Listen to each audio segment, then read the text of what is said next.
தேசிய கியூஆர் கட்டண ஊக்குவிப்பு திட்டத்தை ஜனாதிபதி அனுர குமார திசாநாயக்கா இன்று ஜனாதிபதி செயலகத்தில் உத்தியோகபூர்வமாக ஆரம்பித்து வைத்தார். இலங்கையில் டிஜிட்டல் கொடுப்பனவுகளை ஊக்குவிக்கும் நோக்கில் 5000 ரூபாய் வரையான லங்கா கியூஆர் பணப்பரிமாற்றங்களுக்கு சேவை கட்டணம் வசூலிப்பதில்லை என அரசாங்கம் அதிரடியாக அறிவித்துள்ளது. இதன்படி சிறு வணிகர்கள் மற்றும் பொதுமக்கள் எவ்வித மேலதிக செலவுமின்றி டிஜிட்டல் முறையில் பணத்தை அனுப்பவோ அல்லது பெற்றுக்கொள்ளவோ முடியும்.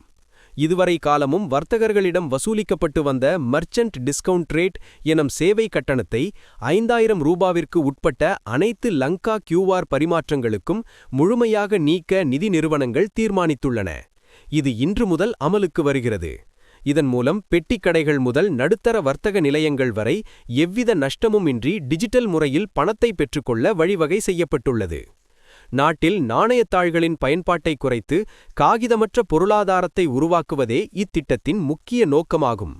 தற்போது இலங்கையில் 89% மக்கள் வங்கி வசதிகளை கொண்டுள்ள நிலையில் நாடு முழுவதும் சுமார் 4,50,000 இடங்களில் லங்கா கியூஆர் வசதி நடைமுறையில் உள்ளது. 20க்கும் மேற்பட்ட நிதி நிறுவனங்களின் ஒத்துழைப்புடன் இந்த டிஜிட்டல் புரட்சி முன்னெடுக்கப்பட்டுள்ளது.